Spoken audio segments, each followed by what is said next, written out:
Bonjour! Aujourd'hui, je travaille le cuir. Alors, c'est pas mon tout premier projet.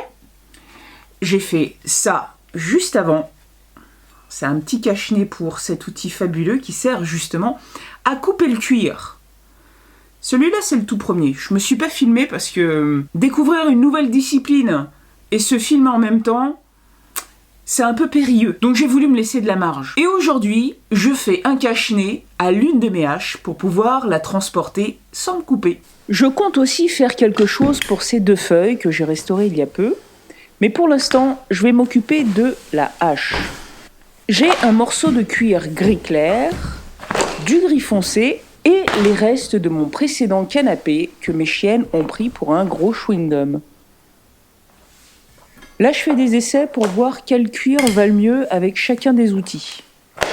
Ce sera le gris clair pour la hache, le blanc pour la grande feuille et le gris foncé pour la plus petite. En gros, je sais à peu près à quoi va ressembler le résultat, mais je n'ai pas encore défini tous les détails. C'est un premier projet, alors j'y vais à tâtons. C'est normal, je pense que je vais faire des erreurs, donc il va falloir, au fil de l'eau, faire preuve d'imagination pour trouver des solutions. Il s'agit d'une chute de cuir qu'on a achetée avec Olivier à la réserve des arts.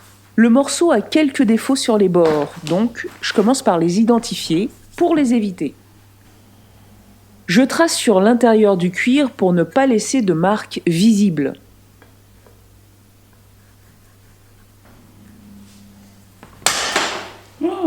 Ouais.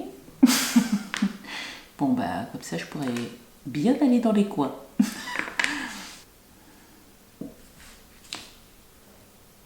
Ouais, là c'est juste en fait. C'est très juste parce que il faut compter l'épaisseur. L'épaisseur tout en lui donnant une belle forme. Hey, ça marche.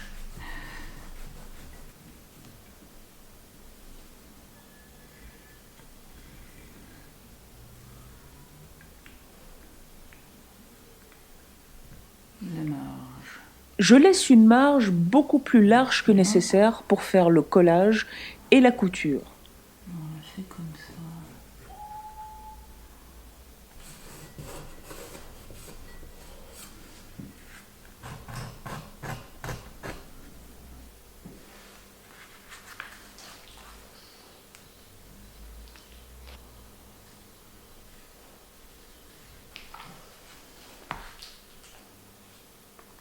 Pas facile à reporter ce repère.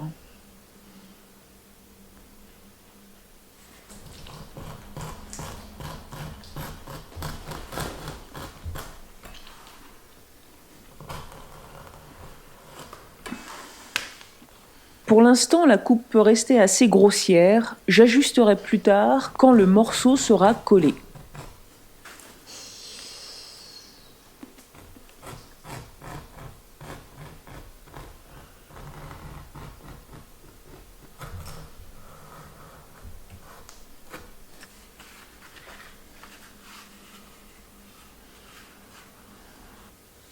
Je prends des repères pour le collage. Oui, mais j'oublie que la hache a une forme trapézoïdale et pour la faire rentrer dans le cache, il faut que l'ouverture soit assez large. Je trace des repères pour déterminer la largeur du collage. En appuyant, je marque le cuir grâce au métal. Ça me fait des repères à l'intérieur.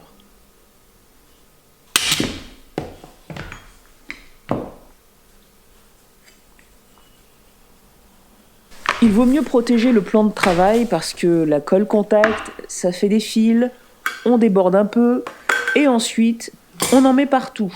Ce serait dommage de faire des taches sur le cuir.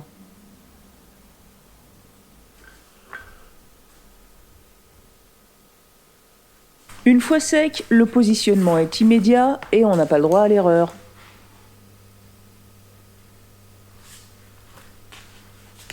Super Sylvie.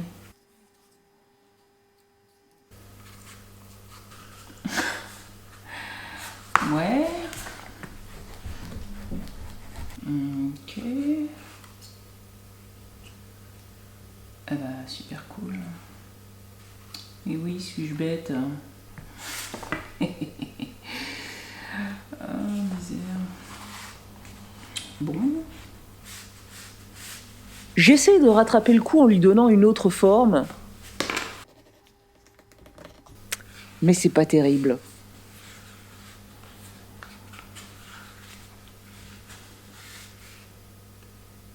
Ouais, c'est pas terrible, hein. Je vais recommencer. Cette fois-ci, je me fais un gabarit sur le carton.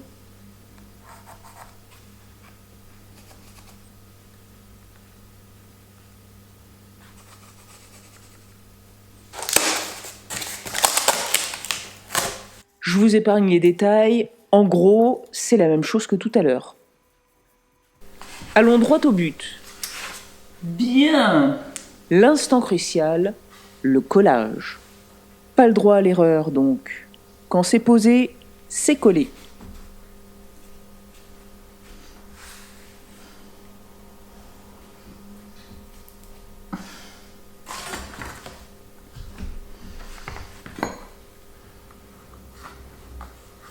Ah voilà.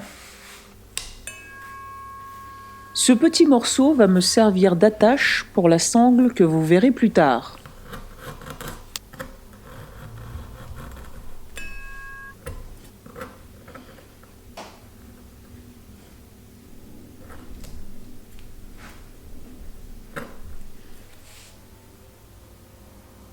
Comme je n'ai pas fait la découpe d'un seul trait, j'utilise la lime pour gommer les à-coups. Mais ça laisse des poils. En fait, je vais faire des pointes.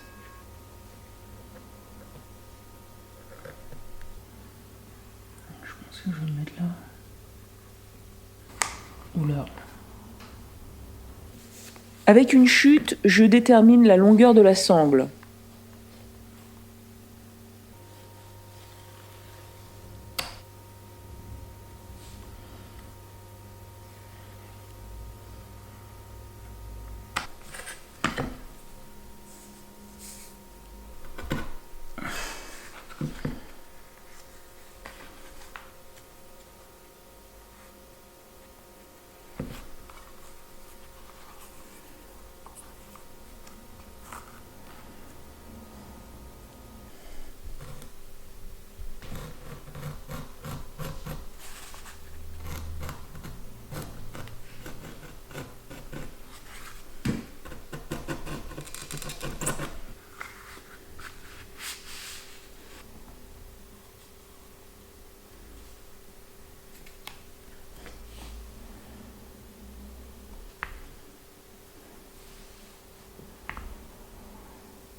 J'aurais dû le faire avant, ça. Je parle du rabattage des bords pour qu'ils ne soient pas pointus. Ça fait plus joli. J'arrive à rattraper le coup. Ça aussi, j'aurais dû le faire avant. Lisser les bords du cuir. J'utilise du savon et ensuite, je frotte avec un morceau de chêne.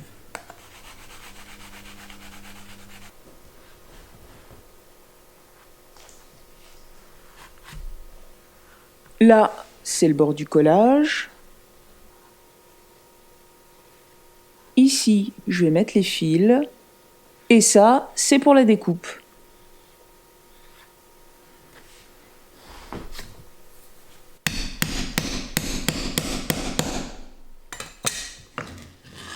Je préfère mettre un contreplaqué, sinon mon tapis va finir plein de trous.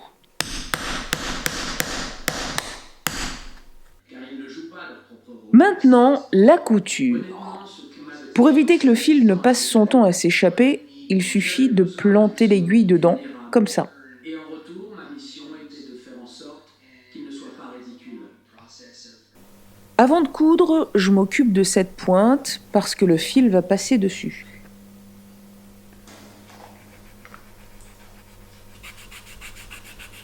C'est pas très simple de coudre. D'abord, il faut déterminer la bonne longueur de fil dès le départ. Pour éviter d'être à court, je prends la longueur à coudre que je multiplie par 4. Il ne faut pas trop tirer sur le fil, sinon les points auront l'air d'être en dents de scie. Et quand vous piquez de part et d'autre avec les aiguilles, faites attention de ne pas planter l'aiguille dans l'autre fil. Sinon, tout s'en mêle.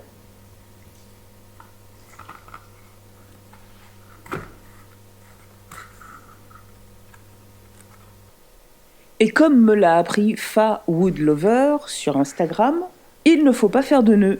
Il faut juste repartir 3 points en arrière.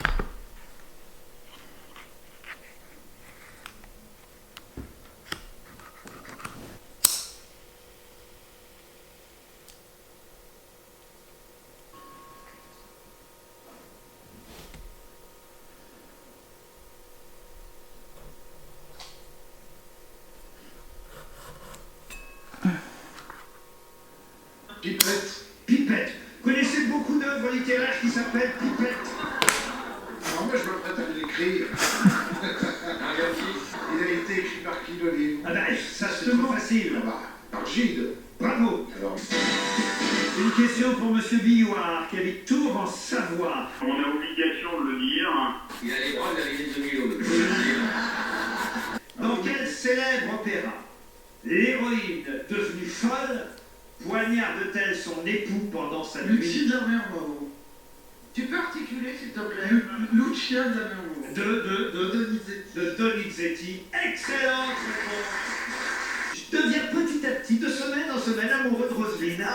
En fait, il ne faut jamais vouloir faire tomber les coins après avoir mis du savon et lisser les bords. Parce que ça accroche plus, ça. Et du coup, ça fait des petites vagues. Enfin, j'ai essayé, ça fait un peu pas très propre. En même temps, c'est un cache-nez pour une hache. Hein. Ça va vivre.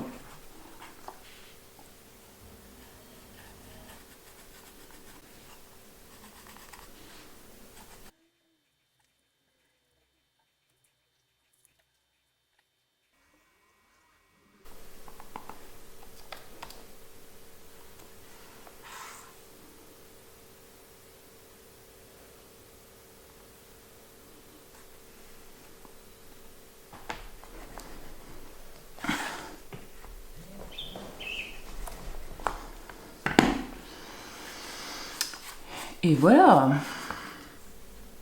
Ça fait pas très longtemps que j'ai commencé, mais j'adore travailler le cuir.